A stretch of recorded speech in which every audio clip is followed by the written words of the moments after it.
Hi everyone, welcome to code guidely Tamil. என்னோட பேர் வந்து பார்த்தீங்கன்னா வெங்கட்.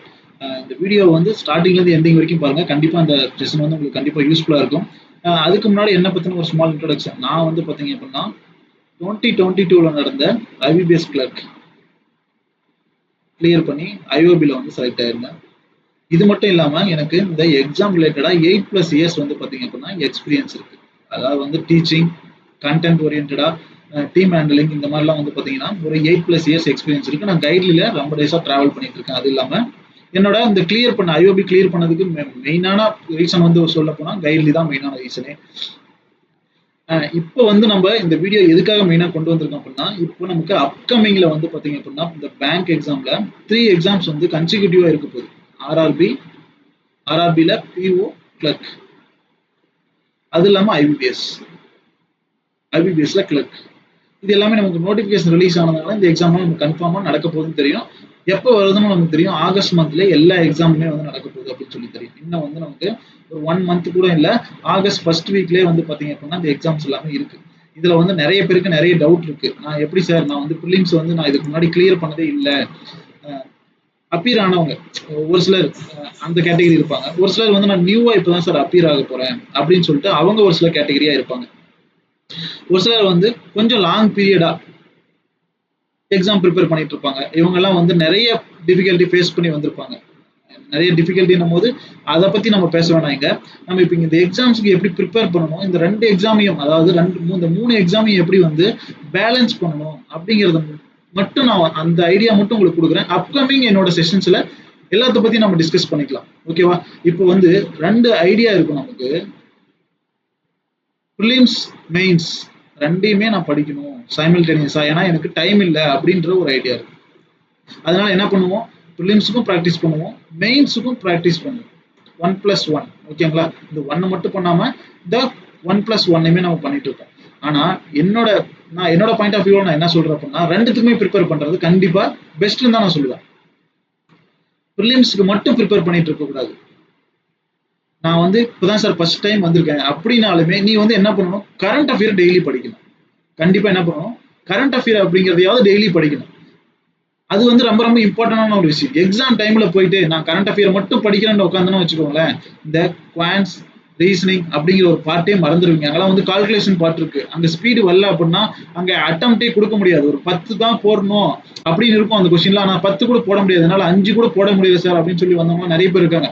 ஏன்பா என்னாச்சு அப்படின்னா, நான் லாஸ்ட் டைம்ல சிஏ படிக்கல சார், சிஏ ரிப்பீட்டடா படிச்சுட்டு இருந்தேன் அப்படின்னு சொல்றவங்க இருக்காங்க. ஸோ அதனால எப்பயுமே குவான்ஸ், ரீசனிங், இங்கிலீஷ்லாம் வந்து ப்ராக்டிஸ்ல வச்சுட்டே இருக்கணும் நீ கரண்ட் அஃபேர் படிச்சாலுமே. அதனால ப்ரிலிம்ஸ் எக்ஸாம் நமக்கு வருது. ஸோ நீ என்ன பண்ணு, ப்ரிலிம்ஸ் பிளஸ் மெயின்ஸ் ரெண்டையுமே படி. ஓகேவா? அதுக்கு என்ன பண்ணணும், ப்ரிலிம்ஸ் வந்து ஒரு நாளுக்கு வந்து நமக்கு பெரிய டைம் கிடையாது. நமக்கு டெஸ்டோட டோட்டல் டைம் வந்து ப்ரிலிம்ஸ்க்கு ரொம்ப பெரிய அதிக டைம் கிடையாது. 45 மினிட்ஸ் தான். 45 மினிட்ஸ் டெஸ்ட் போடு. ஓகேவா? ஒரு 1 ஹவர் அந்த கொஸ்டினை கரெக்ஷன் பாரு. என்னால தப்பு பண்ணிருக்கே அதை பாரு. நல்லா போட்டியா, நல்ல மார்க் வந்திருக்கா, அதை விட்டு அதுல என்ன எப்படி இன்க்ரீஸ் பண்ணணும் மட்டும் பாரு. என்ன தப்பு பண்ணிருக்கியோ, என்ன ராங் ஆச்சோ அதை மட்டும் அனலைஸ் பண்ணு. சரியா? உனக்கு ஒரு நல்ல டாபிக் வரும். அந்த டாபிக் வந்து அந்த இடத்துல உன்னால சால்வ் பண்ண முடிஞ்சிருக்காது. அந்த டாபிக்ல நம்ம என்ன தப்பு பண்ணிருக்கோம், எந்த இடத்துல லேக் ஆகுறோம், அதை மட்டும் பாரு. வேற எதையுமே பார்க்காத. இதுதான் நீ ப்ரிலிம்ஸ்ல பண்ண வேண்டிய மெயினான திங். பிளஸ் ப்ரிலிம்ஸ்ல இன்னொரு விஷயம் என்னன்னா, ஆர்ஆர்பி பிஓக்கும் ஆர்ஆர்பி கிளர்க்குக்கும் நிறைய வித்தியாசம் இருக்கு. ஆர்ஆர்பி பிஓல இந்த நியூமரிக்கல் பார்ட்ல இருந்து வந்து பாத்தீங்கன்னா ஒரு அப்ராக்சிமேஷன் 5 கொஸ்டின், ஒரு ராங் நம்பர் சீரீஸ்ல ஒரு 5 கொஸ்டின், குவாட்ராட்டிக்ல ஒரு 5 கொஸ்டின், இந்த மாதிரி ஒரு 15, இந்த 15 தாண்டி உனக்கு வந்து நியூமரிக்கல் பார்ட்ல இருந்து வராது. அதுவே கிளர்க்ல வந்து பாத்தீங்கன்னா 20+ உனக்கு வரும். இது ரெண்டும் தான், இது ரெண்டுத்துக்கும் வித்தியாசமே. இங்க வந்து டிஐ பார்ட் வந்து பாத்தீங்கன்னா ரொம்ப ரொம்ப ஈஸியா இருக்கும். ஆர்ஆர்பி கிளர்க்ல ஒரு என்ன சொல்றது, ஒரு செட்ல வந்து 5 கொஸ்டின் இருக்குன்னா அது ஒரு கொஸ்டின் தான் டிஃபிகல்ட்டா இருக்கும். உங்க ஆர்ஆர்பி பிஓல அப்படி இருக்காது. 2 கொஸ்டின் ஈஸியா இருக்கலாம், 3 கொஸ்டின் கஷ்டமா இருக்கலாம், 3 கொஸ்டின் ஈஸியா இருக்கலாம், 2 கொஸ்டின் கஷ்டமா இருக்கலாம். இந்த மாதிரியான பார்ட் தான் இருக்கும்.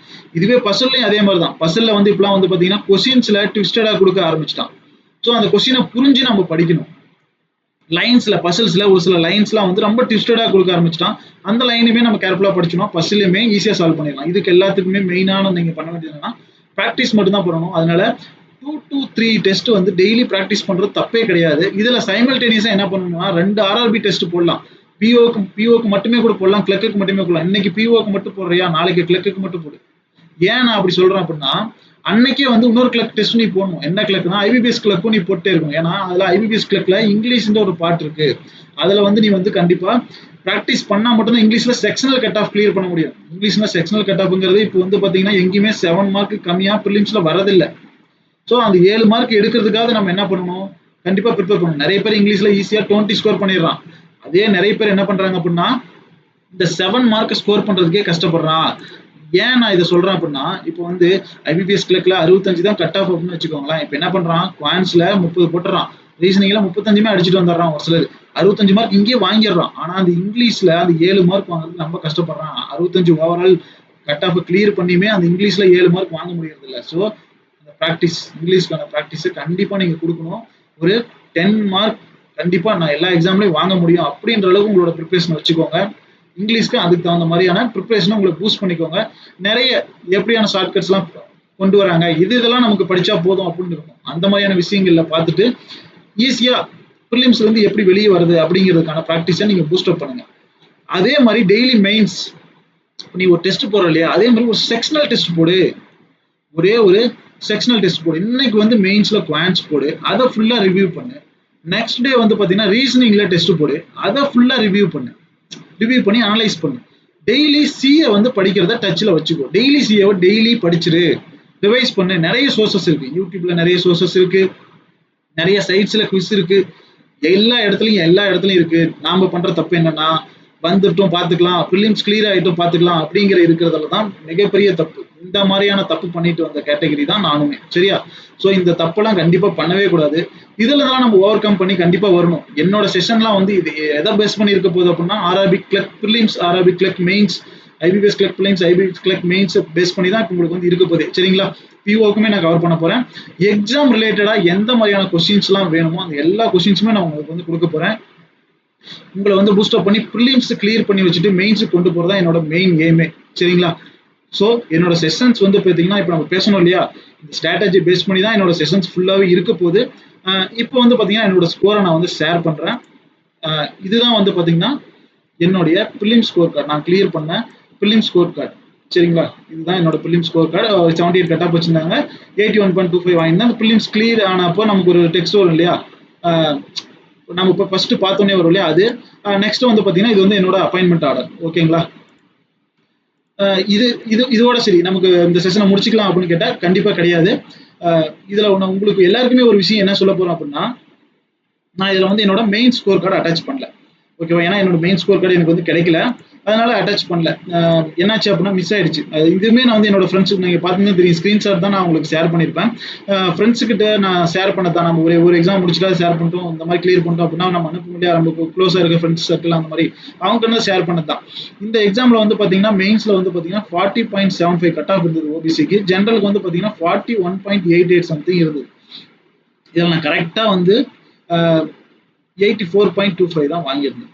கரெக்டா எனக்கு வந்து ஐஓபி வந்து அலர்ட் ஆயிருந்தது. இதுல வந்து பாத்தீங்கன்னா நான் வந்து ஒரு 4 பாயிண்ட் நான் கரெக்டா நோட் பண்ணி வச்சிருக்கேன், பார்த்து சொல்றேங்க. 4.25 பிளஸ் வந்து பாத்தீங்கன்னா இது வந்து ஜிஏவில் ஜென்ரல் அவேர்னஸ்ல வாங்கியிருந்தேன். நெக்ஸ்ட் வந்து பாத்தீங்கன்னா இங்கிலீஷ்ல 13.75 வாங்கியிருந்தேன். ஜிஏல 1 மார்க் தான் கட் ஆஃப் இருந்தது.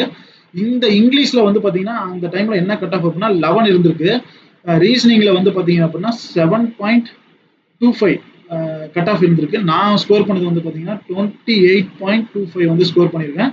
குவான்ஸ்ல வந்து 37 வந்து ஸ்கோர் பண்ணியிருக்கேன். குவான்ஸ்ல வந்து கட் ஆஃப் 12.25 இருந்திருக்கு. குவான்ஸ் வந்து கொஞ்சம் ஈஸியாக இருந்தது அந்த டைமில், அதனால நான் இன்னுமே அட்டன் பண்ணியிருக்கலாம். ஒரு சில சம்ஸ்க்குலாம் ஆன்சர் வரல. எனக்கு அப்பவே தெரியும் கண்டிப்பா இந்த இது நம்ம வந்து கிளியர் பண்ணிடுவோம் அப்படின்ட்டு. ஏன்னா குவான்ஸ் நல்லா பண்ணியிருந்தேன், ரீசனிங் நல்லா பண்ணியிருந்தேன். மற்றதெல்லாம் எனக்கு டவுட்டாக தான் இருந்தது.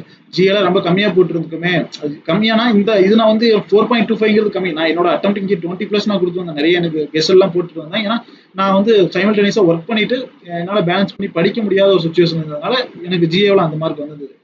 இதுவே ஜிஏவில் நான் அதிக ஸ்கோர் பண்ண டைம்லாம் இருக்கு. ஓகே, நம்ம இதை பத்திலாம் நம்ம டிஸ்கஸ் பண்ண வேணாம். இங்க என்ன மெயினா திங் நீங்க தெரிஞ்சுக்கணும் அப்படின்னா கன்சிஸ்டன்சி. ஓகேங்களா? ப்ராக்டிஸ் இதெல்லாம் மெயினா இருந்தா அந்த அச்சீவ் அப்படிங்கறது நம்ம ஈஸியா பண்ணிட்டு போயிடலாம் அப்படிங்கிற மெயினான திங் பண்ணிக்கோங்க.